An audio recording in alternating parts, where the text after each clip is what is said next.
पुराने वक्तों की बात है। एक निहायत ही अजीम और इंसाफ पसंद बादशाह रहता था।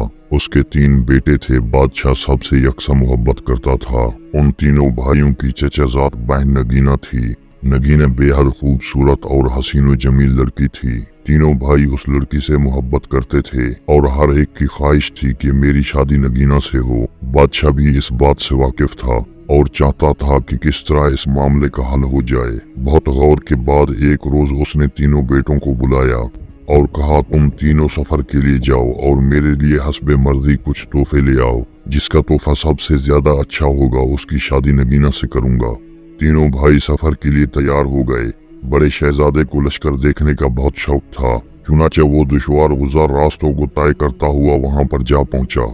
शहर की नुमाइश देखकर उसे बहुत खुशी हुई। एक रोज शहजादा बाजार में दुकान पर बैठा हुआ था कि एक दलाल खलीजा लेकर आया और दुकानदार को दिखाकर कहने लगा, अगर पसंद हो तो ये खलीजा 40,000 अशरफी में मिलता है। शहजादे ने बड़े ताज्जुब से उसे देखा और कहने लगा, इसमें क्या खास करामत है जो इतनी कीमत मांगते हो? दलाल ने कहा, ये अजीब चीज है। इस पर बैठकर आप जहाँ का हुक्म दीजिए, आप उस जगह पर पहुँच जाएंगे। शहजादा उसकी ये बात सुनकर बहुत खुश हुआ और दिल में सोचने लगा कि वालिद के लिए इससे बेहतर और कौन सा तोहफा होगा। चुनाचा उसने इम्तिहान के बाद 40,000 अशरफी में ये खलीजा खरीद लिया और ये सोच के मैं इसकी मदद से जरा सी देर में वतन पहुंच सकता हूँ। तीनों भाई ये फैसला कर चुके थे। 1 साल की मुद्दत खत्म होने पर शहर से बाहर एक जगह पर मिलेंगे और एक ही साथ वालिद के पास जाएंगे। शहजादे ने एक रोज वहाँ का बुत खाना देखा जहाँ पित्तल के कदीम आदम बुत थे। उस बुत खाने के चारों तरफ बाग था। उसके करीब ही एक शाही महल था। उसकी चारों तरफ इमारतें बनी हुई थी। उनमें बाज इस तरह बनाई गई कि जहाँ चाहे उनको ले जाओ। महल के दरवाजों पर निहायत ही उम्दा हाथी बनाए दिए गए थे। गर्द ऐसे महल्लात थे कि शहजादा उनको देखकर हैरान भी हुआ और मसरूर भी। जब भाइयों के मिलने का वक्त करीब आया तो बड़ा शहजादा अपने खलीजे पर बैठकर फौरन रवाना हुआ और जगह मुकर्रर पर पहुंच गया। दूसरा उसकी तलाश में था अपने वालिद के लिए क्या तोहफा लेकर जाएं। एक रोज दूसरे बेटे को भी एक सौदागर मिला और हाथी दांत की 1 गज के करीब लंबी दूरबीनी दिखाकर कहने लगा, ये आप जैसे रईसों के लिए काबिल तोहफा है।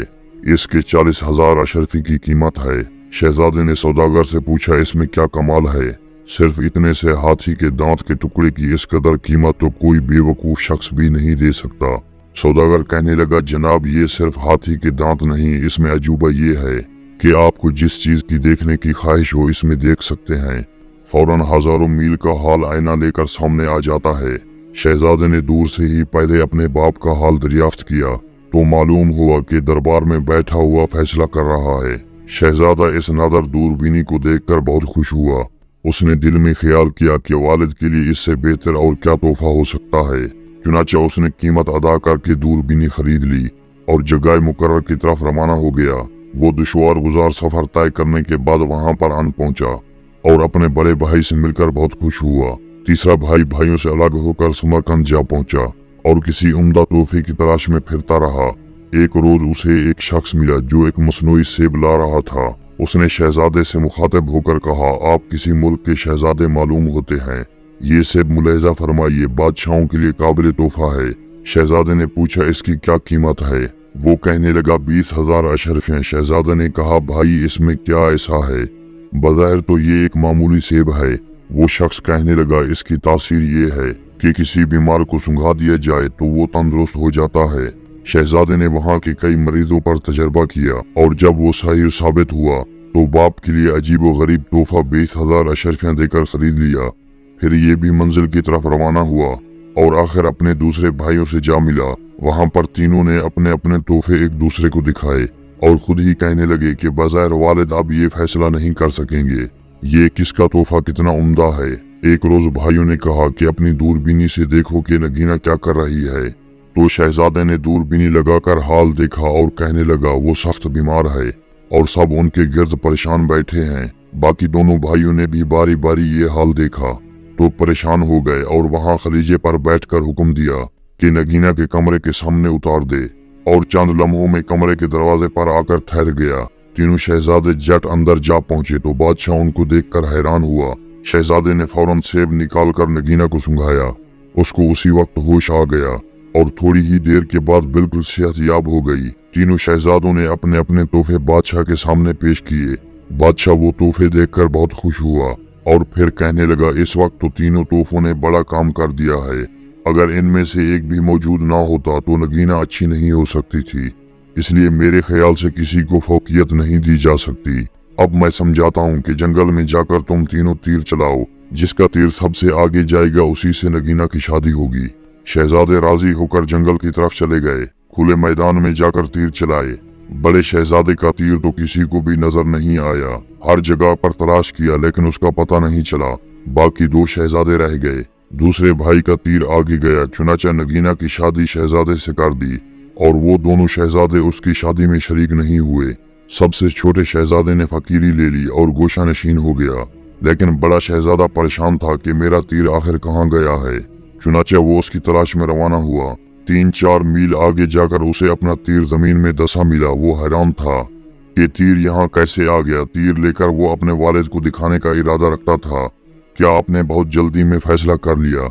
इत्तफाकन उसे वहीं एक दरवाजा नजर आने लगा। शहजादा दरवाजा खोलकर अंदर दाखिल हुआ तो एक वसी मैदान में एक नफीस महल नजर आया। वो उस तरफ बढ़ा तो उसने क्या देखा, एक खूबसूरत हसीन और जमील शहजादी चंद कनीजों के साथ निकली और शहजादे के करीब आई। शहजादे ने बड़े अदब से सलाम किया। शहजादी ने उसको खुश आमदीद कहा और नाम लेकर खैर आफियत की खबर पूछी। शहजादा हैरान रह गया, इसको मेरा नाम कैसे मालूम हुआ? आखिर वो ज़र्फ नहीं कर सका और पूछा, क्या आप मुझे किस तरह जानती हैं? शहजादी मुस्कुराती हुई कहने लगी, आइए पहले तशरीफ रखिए, फिर मैं सब हाल अर्ज करूंगी। शहजादा उसके साथ बराबरी में आया, चाहे उसको नफीस मुसन्नत पर बिठाया गया था। नौजवान शहजादी भी पास आकर बैठ गई। शहजादे ने देखा कि बिरादरी में ऐसे लाजवाब जवाहरात हैं कि उसके जैसे उसने आज तक नहीं देखे। उसके बाद वो शहजादी बोली, मैं परियों की नस्ल में से हूँ, मेरा नाम नूर परी है। मैं बड़ी मुद्दत से आपको जानती हूँ। मुझे ये भी मालूम है आप तीनों भाई नगीना से शादी के ख्वाहिशमंद हैं। मैंने ही आपके वालिद को ये तरीका बताया कि शहजादों से तोहफे मंगवाएं, तो मैंने ही तुम्हारे वालिद को तीर चलाने की तरकीब समझाई। लेकिन मुझे मालूम था कि तुम्हारा तीर सबसे आगे जाएगा, इसलिए मैंने उसको हवा में रोक लिया और यहाँ लाकर उसको गाड़ दिया। दरअसल यहाँ आपको तकलीफ देने की खतावर मैं ही हूँ। अब आपको इख्तियार है कि जो सजा चाहे मुझे दे सकते हैं। शहजादा नूर परी को देखकर उस पर आशिक हो चुका था। कहने लगा, ये मेरी खुशकिस्मती है कि कुदरत ने नगीना से भी ज्यादा हसीन शहजादी से मुलाकात करा दी। शहजादे ने कहा, मैं आपका गुलाम हूँ। परी मुस्कुरा कर कहने लगी, मुझे मजीद कुछ कहना है और सुनना नहीं। सारा वाकया सुनकर आपने अंदाजा कर लिया होगा कि मैं मुद्दत से आपकी तलबगार कनीज हूँ। शहजादे ने मोहब्बत से नूर के हाथ को बोसा दिया और उन दोनों को आपस में मोहब्बत हो गई। चुनाचा उन दोनों का निकाह हो गया। दोनों मियाँ बीवी आराम से जिंदगी बसर करने लगे। इसी तरह एक महीना गुजर गया तो एक रोज शहजादे ने नूर परी से कहा, मैं अपने वालिदैन से मिलना चाहता हूँ। नूर परी कहने लगी, यूं तो आपको इख्तियार है कि जहाँ मर्जी चाहें जाएं, लेकिन ये बात सुन लीजिए कि मुझसे बेवफाई की तो मैं जिंदा नहीं रहूंगी। मैं आपकी जुदाई बर्दाश्त नहीं कर पाऊंगी और मैं आपके बगैर मर जाऊंगी। शहजादे ने बहुत कसमें वादे खाकर कहा, सिर्फ मिलकर चला आऊंगा। नूर परी ने उन्हें इजाजत दे दी और एक निहायत ही नफीस घोड़ा जिसका सास लाखों का था शहजादे को सवारी के लिए हाजिर किया। शहजादा उस पर सवार होकर बाप से मिलने के लिए चला गया। उस भाई की शादी के बाद दोनों शहजादे बादशाह को नजर नहीं आए। बादशाह ने नजूमियों को बुलाकर अहवाल दराफ्त किया तो उन्होंने हिसाब लगाकर कहा, हजूर शहजादा जिंदा सलामत है और बड़े ऐशो आराम में है और अनकरीब ही आपसे मिलेंगे। बादशाह उस दिन से उसका इंतजार करने लगा। चुनाचे फिर शहजादा घर आकर बाप के कदमों में गिर गया। बादशाह ने उठाकर सीने से लगाया और फिर पूछने लगा, तुम कहाँ चले गए थे? मुझे मालूम है नगीना की शादी तेरे छोटे भाई के साथ होने की वजह से तुम नाराज हो गए हो, लेकिन फिर भी कम से कम मुझे अपना पता तो बता देते। शहजादे ने कहा, मैं अपने तीर की तलाश में गया था और फिर एक ऐसी जगह पहुंच गया, उसको अर्ज नहीं कर सकता। बहरहाल अब मैं खुश हूँ। बादशाह ने कहा, बेटा तुम खुश हो तो अब मैं भी खुश हूँ। मुझे तुम्हारा राज मालूम करने की ख्वाहिश भी नहीं है, बस इतना है कि कभी कभी अपनी सूरत दिखाया करो। फिर बादशाह ने अपने बेटे को खुशी खुशी रवाना किया। फिर शहजादा परी के पास जाकर अपना घर बसा लिया।